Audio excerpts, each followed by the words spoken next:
Hi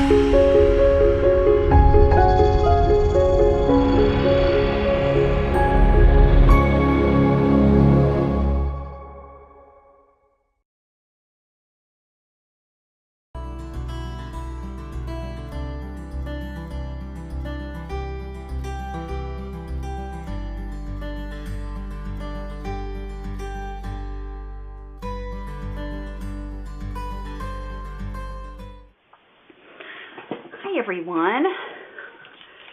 Even though it's still February here in South Carolina, we have had some really warm weather, and on my walk this morning I grabbed some flowers that have been blooming. We have azaleas already. I'm not sure what this is, but this is not a very good example, but this is. I'm going to try printing with these flowers. The 5x7 plate, and I gathered some just acrylic paints, and I'm going to just start. I've got my brayer. I like to keep a piece of paper handy so I can clean off my brayer in between. And I've also got, I was making a book recently, and I have some extra pieces, and I thought, oh, it'd be kind of fun to make a little spring book. So that's what I'm going to do. Put a little bit of paint on here. That's too much paint, actually. Way too much paint.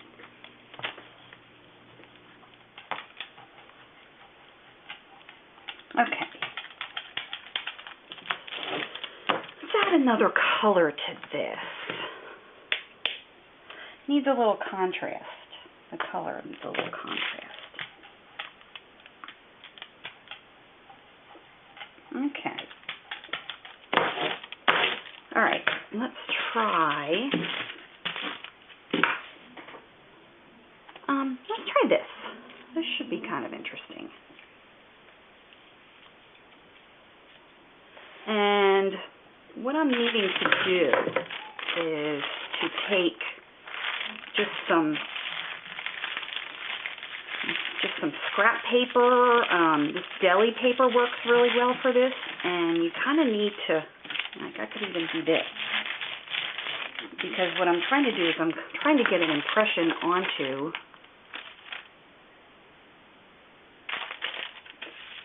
the plate.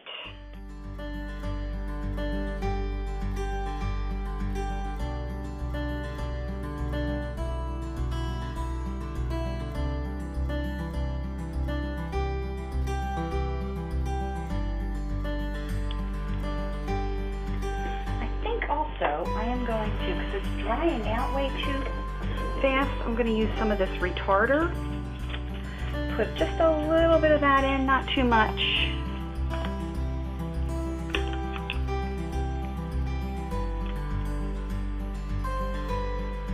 Okay. Just mixing a couple of different colors that I like together.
book.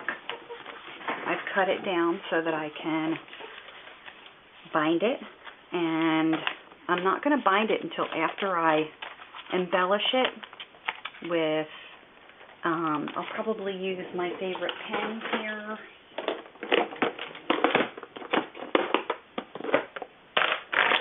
Paint pens, stamps, and maybe some washi tape, or however you want to decorate it. You know, the sky's the limit.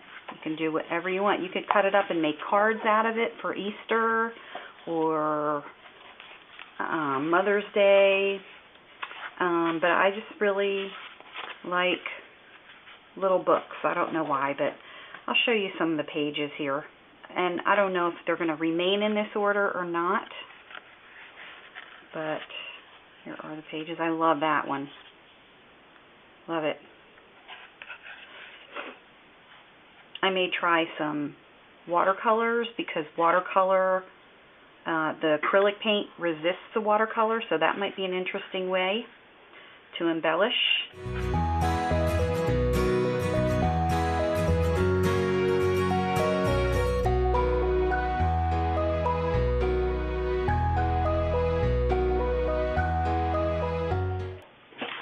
So here is one that I have embellished.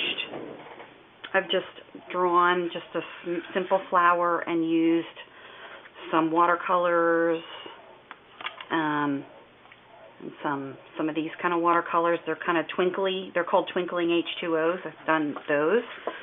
I've used a little bit of a stamp. I'll show you because I'm going to do this one with you. So there you go. So first thing to think about is my background here are warm colors. So the way to make this pop is to add some cool color. And the obvious cool color to add would be green.